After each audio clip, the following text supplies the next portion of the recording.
Good evening student. आज का हमारा टॉपिक है फंडामेंटल, हमारा सब्जेक्ट है, टॉपिक हमारा alteration of the urinary elimination, right. Page number हमारा 264 आपकी बुक में मिल जाएगा, ठीक है। तो आज हम बात कर लेते हैं क्या क्या होता है। एक्चुअली क्या होता है, जो हमारे यूरिन जो हम बॉयडिंग करते हैं, मिक्चुरेशन करते हैं, यूरिन पास करते हैं, उस कंडीशन में कुछ हमको प्रॉब्लम एराइज होती हैं। हो सकता है आपका यूरिन कम आ रहा हो सकता है आपको अर्जेंसी नहीं आ रही हो, या आपका urine more than normal amount आ रहा हो, है ना, या यूरिन आपके पास आ रहा हो, ब्लड आ रहा हो, या आपका यूरिन रुक रुक कर आ रहा हो। तो इन सभी को यदि सिंपल वर्ड में हम बात करते हैं तो हम बोलते हैं भैया यूरिन कम आ रहा है, या यूरिन ज़्यादा आ रहा है, यूरिन आउटपुट इंक्रीज हो गया या डिक्रीज हो गया। उनको हम मेडिकल टर्म में कुछ नाम दिए गए हैं, राइट। तो उनके बारे में हम समझ लेते हैं कि भाई कौन सा टर्म है, उससे क्या होता है उसके अंदर। तो इसके बारे में हम समझेंगे, कोशिश करूंगा कि आसान भाषा में आपको सारी चीज़ें समझा दूं। तो फर्स्ट वन हमारा डिस्यूरिया। डिस्यूरिया जैसे कि हमारे वर्ड से ही क्लियर है डिस्यूरिया क्या होता है, राइट। तो डिस मतलब डिफ़िकल्टी होना, डिसफंक्शन होना बेसिकली, ठीक है। तो इसका हम समझ लेते हैं कि difficulty in the urination. Simple word में यदि डिस्यूरिया आ जाता है और उसका मीनिंग आता है सामने, तो डिस्यूरिया मतलब डिफ़िकल्टी इन यूरिनेशन, पेशाब करने में आपको डिफ़िकल्टी होना, दिक्कत होना, प्रॉब्लम होना, ठीक है। Dysuria it means the painful voiding, right. It means painful voiding, इसका मीनिंग है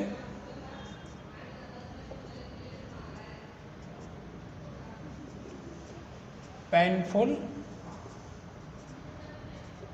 बॉयडिंग। बॉयडिंग का मीनिंग होता है पेशाब करना, यूरिन को पास करना। मिक्चुरेशन, बॉयडिंग दोनों वर्ड आता है तो भी हमको मीनिंग इसका सेम होता है, यूरिन को पास आउट करना, बॉडी से एक्सक्रेट आउट करना, painful voiding, right.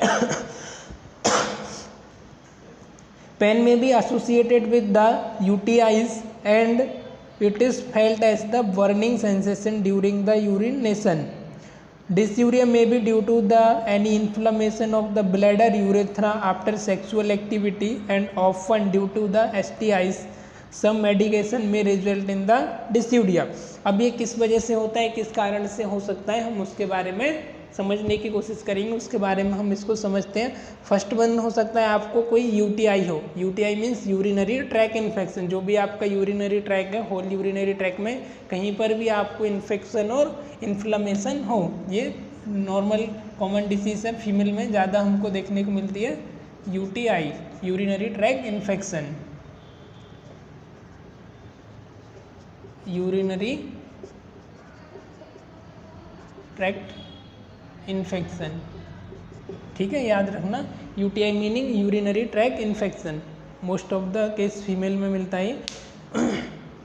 Burning sensation during urination, एक तो हो सकता है आपको पेनफुल हो सकता है, दूसरा आपको बर्निंग यूरिन करते समय आपको जलन भी महसूस हो सकती है। ये किस किस केस में होता है, यूटीआई हो गया, एसटीडी हो गया, मतलब सेक्सुअल ट्रांसमिटेड डिसीजेज, एसटीडी जैसे कि एचआईवी और एड्स, राइट। तो हम क्या करते हैं, during sexual intercourse multiple partner के साथ सेक्स करना, मल्टीपल डिफरेंट हमारे एज के साथ सेक्स करना, उसकी वजह से क्या होता है, हमारा एसटीआई हो जाता है, सेक्सुअल ट्रांसमिटेड डिसीजेस हो जाती हैं, एचआईवी एड्स हो गया।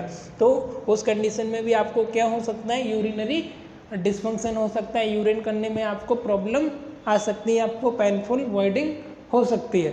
उसके बाद कुछ कंडीशंस और होती हैं यहाँ पर, जैसे कि आफ्टर सेक्सुअल एक्टिविटी, आपने कोई भी सेक्सुअल एक्टिविटी की और जो पेशेंट था आपका, सॉरी जो पर्सन था, जो क्लाइंट था, वो एसटीआई हमारा सेक्सुअल ट्रांसमिटेड डिसीज से ग्रसित था, तो हमको भी चांसेस है कि ये सारी चीज़ें हो सकती है।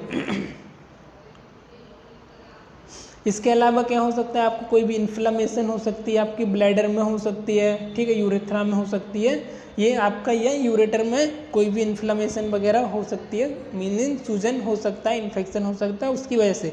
और एक दूसरा कारण ये भी हो सकता है कि आपने कोई ऐसा मेडिसिन लिया हो, तो some medication also cause painful voiding और पेनफुल मिक्चुरेशन, ठीक है। इतना क्लियर है, सिंपल। इसमें दो तीन बातें जो हमको याद रखने की है। पहले तो डिस्यूरिया मतलब painful voiding, painful micturition with burning, साथ में बर्निंग भी हो सकता है, पेनफुल भी हो सकता है। इसमें कौन कौन से कॉजेस हैं, कौन कौन से कारण हो सकता है? यूटीआई हो गया हो, यूरिनरी ट्रैक इन्फेक्शन हो गया हो, यूरिन के ट्रैक में एनी पार्ट में किसी भी जगह पर कोई भी इन्फेक्शन इन्फ्लेमेशन की वजह से। Then STD, sexual transmitted disease हो, एचआईवी एड्स वगैरह हो। उसके बाद कुछ ऐसा मेडिसिन लिया हो आपने उसकी वजह से। और आफ्टर सेक्सुअल एक्टिविटी भी आपको पेनफुल ब्लीडिंग मिल सकता है। ये हमने फर्स्ट वन में इतना बेसिकली समझा, राइट।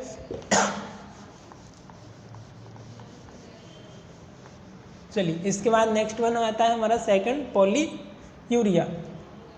पॉलीयूरिया का यहाँ पर क्या मतलब होता है वो समझ लेते हैं। Polyuria is the formation of and excrete excessive amount of the urine in the absence of the concurrent increased fluid intake. Here urine output here increase to 2500 ml to 3000 ml in 24 hours. It may be due to diabetes, ingestion of the diuretic, caffeine and alcohol. Poly meaning, poly से आप यहाँ पर समझ सकते हो कि ज़्यादा होना, इंक्रीज होना, नॉर्मल रेंज से इंक्रीज हो जाना। जो आपका यूरिन आउटपुट है, हम बोर्ड में या आईसीयू में हमारा पेशेंट रहता है, हमारा क्लाइंट रहता है, तो हम उसका 24 आवर में मेजर करते हैं भाई इसका आउटपुट कितना आया बेसिकली। तो नॉर्मल जो हमारी रेंज है वो 2500 तक का होता है, राइट। इतना ही हम इनटेक का हमारा नॉर्मल रेंज है। तो इससे यदि ज़्यादा आ रहे हैं, 3500 से ज़्यादा आ रहे हैं, तो उस कंडीशन को हम क्या बोल रहे हैं? पॉलीयूरिया। अब ये कैसे आ रहा है? पानी तो आपने सिर्फ 2 लीटर ही लिया, ऐसा नहीं कि आप रेगुलर पानी पीते जा रहे हैं और यूरिन आते जा रहे हैं। पानी आपने नॉर्मल अमाउंट में लिया, पर आपका यूरिन का जो अमाउंट है वो एक्सेसिव हो गया, इंक्रीज हो गया, राइट। तो उस कंडीशन को हमने बोला यहाँ पर पॉलीयूरिया।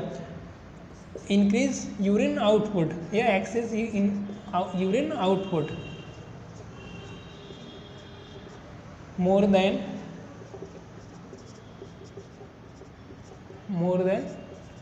2500 से 3000 ml। इतना इसमें ध्यान रखने की बात है। पॉलीयूरिया, एक्सेसिव यूरिन आउटपुट या इंक्रीज यूरिन आउटपुट। अभी किस वजह से हो सकता है? एक तो आपको डायबिटिक के केस में हो सकता है। डायबिटिक के केस में क्या होता है? फ्रीक्वेंट यूरिनेशन होता है, आपका यूरिन का अमाउंट एक्सेसिव हो जाता है, इंक्रीज हो जाता है। इसके बाद हो सकता है आपने कुछ ऐसा कोई ड्रग लिया हो, कुछ केमिकल लिया हो, जैसे कैफीन वगैरह हो गया, है ना, कोकेन वगैरह हो गया, एल्कोहल हो गया। एल्कोहल भी जब हम ड्रिंक करते हैं, एल्कोहल लेते हैं, तो यूरिन आउटपुट हमारा बढ़ जाता है, किडनी का फंक्शन बेसिकली बढ़ जाता है। जब आप चाय पीते हो, चाय में कैफीन रहता है, जनरली हम ऑब्जर्व करते हैं, हम बार बार यूरिन के लिए जाते हैं। तो ये सारी चीज़ें हमने देखा पॉलीयूरिया के अंदर। हम नेक्स्ट वन देखने वाले हैं ओलिगयूरिया। आई होप इतना समझ आया होगा। इसमें सिंपल सी वर्ड याद रखना है, पॉली मतलब इंक्रीज होना, increase urine output, excessive urine output, है ना, नॉर्मल रेंज से ज़्यादा बढ़ जाना। ओके, फिर नेक्स्ट वन हमारा आता है एन्यूरिया। एन्यूरिया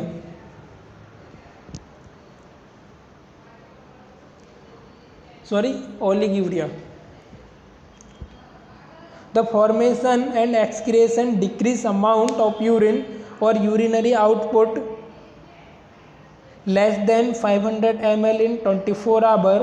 ये serve as disease fluid intake और disease state excessive loss of body fluid leads to obtain oliguria. Example vomiting, diarrhea, diaphoresis, burn and bleeding. इस कंडीशन में क्या हो रहा है स्टूडेंट, आपका जो यूरिन आउटपुट है, हमने ऊपर वाले में देखा इसमें इंक्रीज हो रहा था, इसमें आपका यूरिन आउटपुट क्या हो रहा है? डिक्रीज हो रहा है। कितना हो रहा है आपका? Less than 500 ml in 24 hour. इतना भी याद रखोगे तो ये चीज़ें आपको समझ आएंगी। कितना? ओलिगयूरिया मतलब यूरिन आउटपुट का कम होना, है ना, यूरिन आउटपुट इंक्रीज होना, कितना? Less than 500 ml in 24 hour. Okay, 24 hour में 500 ml से कम यूरिन आउटपुट आपको आना। ये किस कंडीशन में हो सकता है? एक तो आपने पानी का इंटेक ही कम किया हो, फर्स्ट वन ये भी हो सकता है। दूसरा, आपने पानी का इंटेक तो कम लिया हो, पर हो सकता है आपको कुछ डिसीज कंडीशन हो, उसकी वजह से भी ये चीज़ें आपको देखने को मिल सकती हैं। कैसे? जैसे कि वॉमिटिंग हो रही हो, वॉमिटिंग होगा तो भाई बॉडी फ्लूइड आपका बाहर निकलेगा, स्वाभाविक सी बात है। आपको डायरिया हो गया हो, लूज मोशन हो गया हो, है ना, लूज मोशन होगा तब भी बॉडी का फ्लूइड आपका बाहर निकलेगा, आपकी ब्लड स्ट्रीम में वो ऑब्जर्व नहीं हो पाएगा, है ना। तो इस कंडीशन में भी आपको देखने को मिल सकता है कौन सा, वॉमिटिंग हो गया, डायरिया हो गया, डायफोरेसिस हो गया, बर्न एंड ब्लीडिंग। या ब्लीडिंग आपको कोई केस में क्या होगा, आपको बर्न हो गया तो बर्न में भी आपकी हीट लॉस होने वाली है बॉडी से, है ना, आपका फ्लूइड लॉस होने वाला है। उसके बाद फिर आपको बर्न मैंने बता ही दिया, उसके बाद फिर डायफोरेसिस हो गया, डायरिया हो गया, या एक्सेसिव ब्लीडिंग हो गई, तो ब्लीडिंग की वजह से भी आपका फ्लूइड लॉस हो रहा है, तो उस कंडीशन में भी आपका आउटपुट स्वाभाविक सी बात है कम आना है। ठीक है, इतना क्लियर हुआ। चलिए हम फोर्थ वन के बाद पर आ जाते हैं, एन्यूरिया। एन्यूरिया मतलब absence of the urine output. ऐसे kidney approach to complete failure ऐसे फंक्शनिंग ऑर्गन द पर्सन में become anuric. Anuria is the formation and excretion of less than 100 ml of urine in 24 hour. इस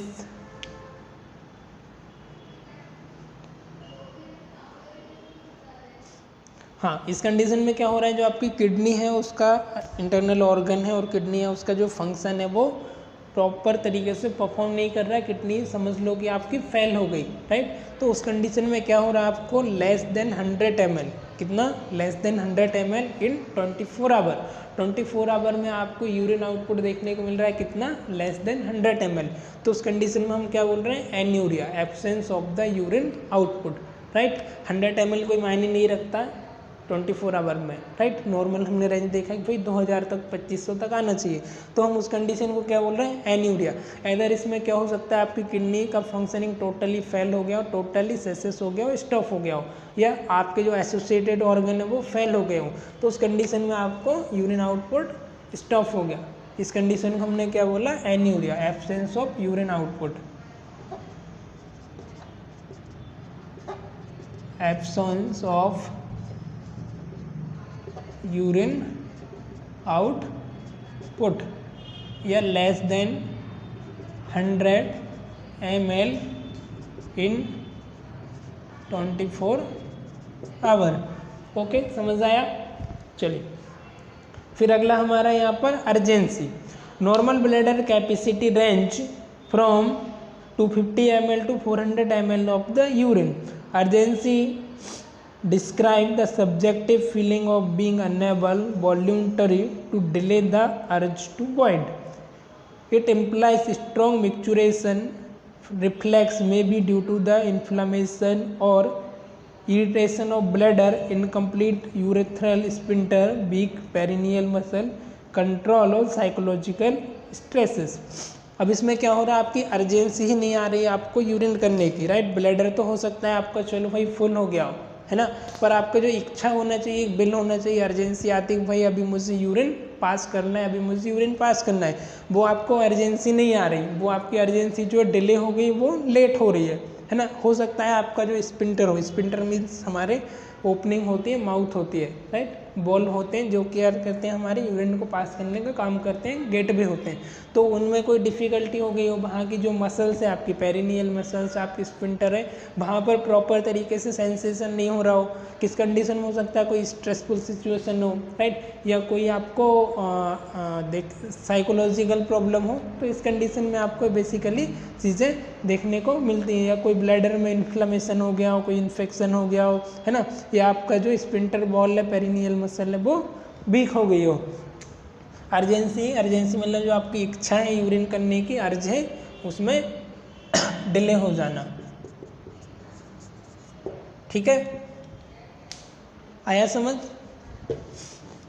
एक बार और बता देता हूँ, जो आपकी यूरिन करने की अर्जेंसी है उसमें डिले हो जाना, उसमें नॉर्मल, मोर देन नॉर्मल, जब आपको अर्जेंसी नहीं आ पा रही, ब्लैडर हो सकता है आपका फुल हो गया, पर आपको ब्रेन को मैसेज ही नहीं जा रहा कि भाई इनको यूरिन पास करना है, तो ये कंडीशन इसमें हमको एराइज होती है। उसके बाद आ जाता है हमारा फ्रीक्वेंसी। फ्रीक्वेंसी मतलब हम कितनी बार यूरिन के लिए जा रहे हैं विद इन 24 आवर में। voiding at frequent interval is known as frequency. This occurs when a person void frequently more than normal pattern without any increase in fluid intake. Each void usually contains less than 250 ml of urine. Frequency and urgency often occur together.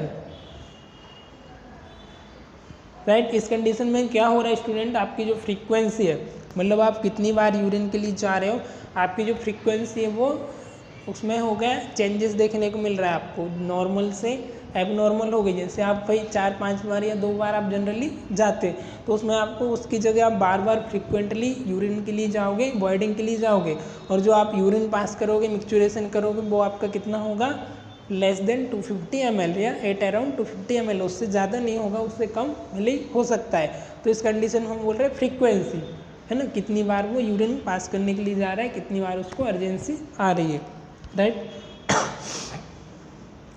उसके बाद हमारा नॉक्चूरिया, ये बहुत ही important है, exam में आ जाता है। नॉक्चूरिया क्या होता है, तो ध्यान से समझने की कोशिश करो, हाँ, कीप अटेंशन। नॉक्चूरिया मीन्स मतलब आप नाइट के टाइम जब आप सो रहे हो, एट द नाइट टाइम आप बेड पर पेशाब कर लेते हो। जनरली एक इसमें मिलता है हमको छोटे बच्चों में, है ना, 4 से 5 साल छोटे जो बच्चे होते हैं, 3 साल 2 साल के, उनमें। पर यदि ये हमारे बड़े नॉर्मल एज एडल्ट एज में है तो वे फिर एक एबनॉर्मलिटी मानी जाती है बेसिकली, है ना। चलो इसके भी समझ लेते हैं। Voiding during normal sleeping hour is called nocturia. जो आप voiding during normal sleeping hour, जब आप सो रहे हो नॉर्मल स्लीपिंग आवर में आपको यूरिन आ रहा है,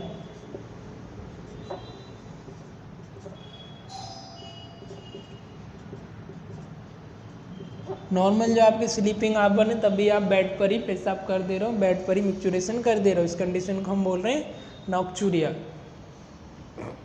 urine at the night time, okay. It may be due to the injection of large amount of fluid, किस वजह से हो सकता है, आपने लार्ज अमाउंट ऑफ फ्लूइड ले लिया हो या फ्रूट जूस वगैरह लिया हो, इसकी वजह से भी ये आपको देखने को मिल सकता है। इधर और इसमें कुछ प्रॉब्लम भी हो सकती है, वो भी देख लेते हैं हम। Large amount of fluid specially containing alcohol, caffeine, कौन सा अपने फ्लूइड लियो जिसमें आपका स्पेशली कैफीन वगैरह हो, एल्कोहल हो, ऐसी चीज़ें आपने इंटेक की हो, तो उस कंडीशन में भी आपको ये चीज़ें देखने को मिलेगी। People with the medical condition such as injection heart failure may also experience nocturia. जिस पर्सन का हार्ट फेल्यूर हो, HF का जो पेशेंट है, उस पेशेंट में भी हमको ये चीज़ें एक्सपीरियंस कर सकते हैं, उस पेशेंट में भी हमको देखने को मिल सकता है क्या, नॉक्चूरिया, ओके। फिर आता है हमारा हेमिचूरिया। हेमिचूरिया ऐसे वर्ड से ही क्लियर है, हेम मतलब आपका ब्लड, आपका रक्त, जहाँ पर आपका ब्लड प्रेजेंट है, इधर वो ऑकल्ट फॉर्म में हो सकता है, वो क्लियर फॉर्म में हो सकता है, वो स्लाइटली हो सकता है, और ज़्यादा रेड भी हो सकता है। तो इस कंडीशन को हम बोल रहे हैं हेमिचूरिया, ब्लड इन यूरिन या ब्लड विथ यूरिन, राइट। चलिए देख लेते हैं। It include blood in the urine, blood in the urine, urine में आपके ब्लड आना। It can be gross visible और occult not visible. Pathologic cause of haematuria include, ये तो आपका या तो विजिबल हो सकता है, क्लियर फॉर्म में हो सकता है, स्लाइटली हो सकता है, या आपका ऑक्युल्ट फॉर्म में हो सकता है। ऑक्युल्ट मतलब क्लॉट हो गया हो, फंस रहा हो कुछ, है ना, उस फॉर्म में भी आपका हो सकता है। कब हम इसको एक्सपीरियंस कर सकते हैं, किस कंडीशन में हमको देखने को मिलेगा, यूटीआईस हो गया, यूटी ट्यूमर हो गया, यूटीआई यूरिनरी ट्रैक इन्फेक्शन हो गया, यूरिनरी ट्रैक में आपके कुछ ट्यूमर हो गई, कुछ गांठ वगैरह हो गई, उसकी वजह से। रीनल कैलकुलाई, रीनल में आप स्टोन हो गया, कैलकुलस हो गया, या किसी भी यूरिनरी ट्रैक के पार्ट में, उसमें भी आपको हेमिचूरिया देखने को मिल सकता है। उसके बाद नेक्स्ट वन आ रहा है हमारे यहाँ पर poisoning and trauma to the urinary mucosa, या अदर आपको कोई पॉइजनिंग सब्सटेंस आपने लिया हो, पॉइजन लोगे तो वो क्या करेगा, किडनी को जाएगा, ब्लड स्ट्रीम में डाइल्यूट होगा और उसके फंक्शन को अल्टरेट करेगा, और जो आपका फिल्ट्रेशन को अल्टरेट करेगा तो आपका यूरिन के साथ साथ ब्लड भी चला जाएगा, है ना। तो ऐसे में आपका ब्लड में यूरिन आने के चांसेस रह सकते हैं। दूसरा क्या कारण हो सकता है, भाई कोई ट्रामा हो गया हो, कोई इंजुरी हो गई हो, भाई उसको चोट लग गई हो, बाइक से जा रहा हो, एक्सीडेंट हो गया हो, सीधा उसके पेट में जा कर के लग गई, तो वो इधर हो सकता है उसका ब्लैडर वगैरह फट गया हो, किडनी में हमारे नेफ्रॉन में चोट लग गई हो, यूरिनरी आपका ये यूरेथ्रा में हो गई, यूरेटर में होगा, कोई भी आपका ट्रैक में हो सकता है, तो वहाँ पर भी ब्लीडिंग होने के चांसेस हो सकते हैं, may be experience bleeding, right. उसके बाद आता है हमारा पाईयूरिया। पाईयूरिया जैसे कि वर्ड से क्लियर है, पाई मीनिंग पस, पस आपका प्रेजेंट होना इन यूरिन में, पस इन यूरिन, पस प्रेजेंट होना आपके यूरिन में, हेमिचूरिया मतलब ब्लड प्रेजेंट होना, ये हमने समझ लिया है। इट मीन्स यूरिन कंटेन पस, पस which is accumulation of end product of the inflammatory response.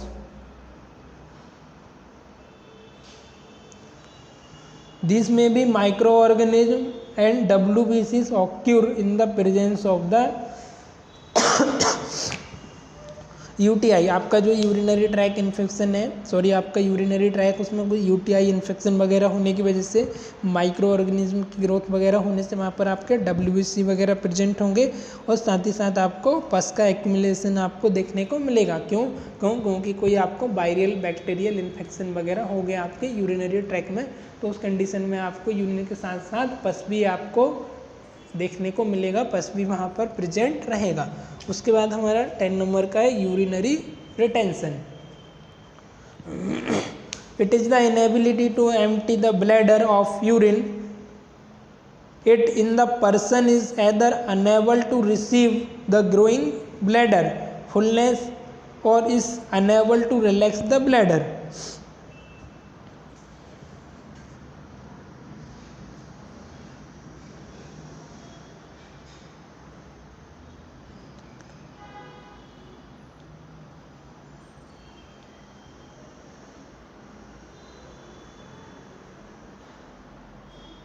Neck and external urethral sphincter are allow passes of urine from body. It is usually involved in the inability to void within 8 to 10 hours of the last voiding. इस condition में क्या हो रहा है student, हमारे यहाँ पर आपका जो यूरिनरी ब्लैडर है, या तो आप उसको एम्प्टी नहीं कर पा रहे हो, खाली करने में आपको प्रॉब्लम आ रही है एदर, है ना, या तो फिर उसमें आपको यूरिन ही रिसीव नहीं हो रहा है, और यदि यूरिन रिसीव हो रहा है फिर आप उसको पास आउट नहीं कर पा रहे हो आपको, है ना, यूरिन इनकॉन्टिनेंस में आपको यूरिन का जो है यूरिन रिटेंशन में ब्लैडर को आप इनेबल हो एम्प्टी करने में, उसको खाली करने में, क्योंकि आपको अर्जेंसी नहीं आ रही हो या कुछ और कारण हो सकता है, तो उस वजह से it is the inability to empty the bladder in the person either unable to receive the growing bladder fullness और unable to relax the bladder. या तो वो अनेबल हो रहा है, क्योंकि वो ब्लैडर को रिलैक्स मतलब उसको पास करने में रिलैक्स नहीं हो रही, या फिर वो कॉन्ट्रैक्ट नहीं हो पा रहा, तो वो दोनों की हो सकता है उसमें केसेस, एदर वो रिलैक्स नहीं हो पा रही हो, प्रॉपर तरीके से रिलैक्स करने में प्रॉब्लम आ रही हो, या फिर उसको फुल करने में ब्लैडर को प्रॉब्लम आ रही हो, तो यूरिन इसमें रिटेंशन हो जाना, यूरिन का रुक जाना, इस कंडीशन को क्या बोल रहे हैं हम, ब्लैडर को खाली नहीं कर पाना, इस कंडीशन को हमने बोलना urine retention, right. Unable to empty the urine, इतना इसमें समझो, इतना इसको एक पॉइंट याद रखो, inability to empty the bladder of urinary bladder में जो यूरिन है उसको खाली करने में प्रॉब्लम होना, उसमें अनेबल होना। उसके बाद आता है हमारा 11 urinary incontinence. It is the involuntary loss of urine from the bladder. Further classification are stress, urge, reflex, functional and total incontinence.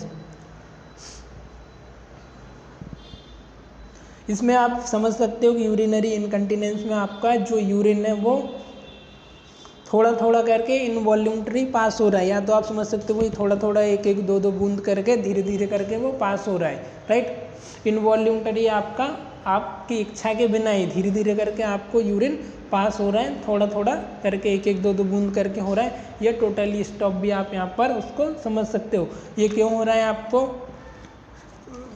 आपको स्ट्रेस की वजह से, या आपको अर्ज की वजह से, या आपके रिफ्लेक्शन की वजह से, या फंक्शनल टोटल इनकंटिनेंस भी आपको हो सकता है। Involuntary loss of urine from the bladder, इसका क्या समझेंगे हम, involuntary loss of the urine from the bladder, okay. Involuntary आप लॉस हो रहा है आपकी इच्छा के बिना, राइट।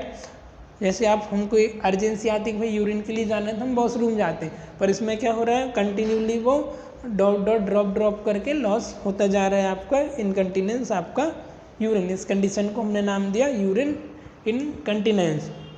कल के लेक्चर में हम डिस्कस करेंगे बबल एलिमिनेशन, है ना, बबल एलिमिनेशन क्या क्या होता है और उसमें कौन कौन सी हमको अल्ट्रेशन देखने को मिलेंगे, अल्ट्रेशन इन राइट। तो आज का लेक्चर आई होप आपको समझ आया होगा। एक बार हम इसको रिवाइज कर लेते हैं, इंपॉर्टेंट लेक्चर है आज का, टर्मिनोलॉजी एग्जाम में आ जाती है। सॉरी, फर्स्ट हमारा डिस्यूरिया था। डिस्यूरिया में हमने पढ़ा painful voiding, painful micturition with the burning, है ना। उसके बाद हमने पॉलीयूरिया देखा। पॉलीयूरिया में हमने देखा था कि हमारा यूरिन का आउटपुट है जो इंक्रीज हो रहा था मोर देन हमारा नॉर्मल रेंज, कितना 2500 से 3000 से इंक्रीज होना।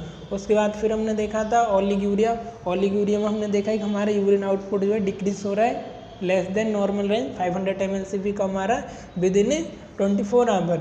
एन्यूरिया में हमने देखा था कि एब्सेंस ऑफ द यूरिन, या 24 आवर में आपका 100 ml से भी कम यूरिन आ रहा, उस कंडीशन में हमने देखा था एन्यूरिया। ये किस कंडीशन में हो रहा है, जब आपकी किडनी का टोटल फंक्शनिंग फेल हो गया हो, आपकी किडनी फेल हो गई हो। उसके बाद अर्जेंसी, अर्जेंसी हमारा कितने टाइम में हमको अर्ज आ रहे हैं, कब हमको अर्ज आ रहे हैं, यूरिन करने की हमारी इच्छा विलिंग कितने टाइम में आ रही है। उसके बाद फ्रीक्वेंसी, फ्रीक्वेंसी मतलब हम इन 24 आवर में कितनी बार यूरिन कर रहे हैं, अगर आप हर घंटे में जा रहे हो, हर आधे घंटे में जा रहे हो, 3 घंटे में जा रहे हो, ये आता है हमारे अर्जेंसी के अंदर। उसके बाद फिर हमारा नेक्स्ट वन था नॉक्चूरिया। नॉक्चूरिया में हमने at the sleeping time, eight the night time हम बेड पर जो यूरिन पास कर देते हैं उसको हमने बोला नॉक्चूरिया। फिर अगला आया था हमारा हेमिचूरिया। हेमिचूरिया मतलब हमने देखा कि भाई यूरिन में हमारे ब्लड का प्रेजेंट हो रहा है, इधर वो ऑकल्ट हो सकता है और स्लाइटली रेड और क्लियर आपका रेड हो सकता है। उसके बाद पायूरिया। पायूरिया हमने देखा है कि इन्फ्लेमेशन इन्फेक्शन की वजह से, WBC प्रेजेंट होने की वजह से आपका जो है यूरिन में पस फॉर्म होना, पस आपका यूरिन के साथ आना। उसके बाद यूरिनरी रिटेंशन में हमने देखा था हमारी ब्लैडर को एम्प्टी होने में प्रॉब्लम होना, ब्लैडर हमारा एम्प्टी नहीं हो पाना, ब्लैडर तो हमारा पेट फुल गया, ब्लैडर फुल हो गया पर वो पास आउट नहीं हो रहा। यूरिन इनकंटिनेंस में हमने देखा था इनवॉल्यूंटरी आपका यूरिन का लॉस होना, ड्रॉप करके, उस कंडीशन को हमने बोला, या पूरा भी लॉस हो सकता है, उस कंडीशन को हमने बोला यूरिनरी इनकंटिनेंस, राइट। ज़्यादा फास्ट तो नहीं हो रहा है ना लेक्चर, ठीक है, इतना मुझे लगता है आप लोगों को सारी चीज़ें समझ आ गई होंगी। एक बार बुक में आप रिवाइज कर लेना, पेज नंबर है 263। कल के लेक्चर में हम आगे का देखेंगे बबल एलिमिनेशन वगैरह, ठीक है, उसमें अल्ट्रेशन वगैरह जो भी है वो सारी चीज़ें हम फैक्टर अफेक्टिंग बबल एलिमिनेशन हम समझ लेंगे। आई होप आपका आज का समझ आया होगा। थैंक यू फॉर टुडे, मिलते हैं किसी और लेक्चर में।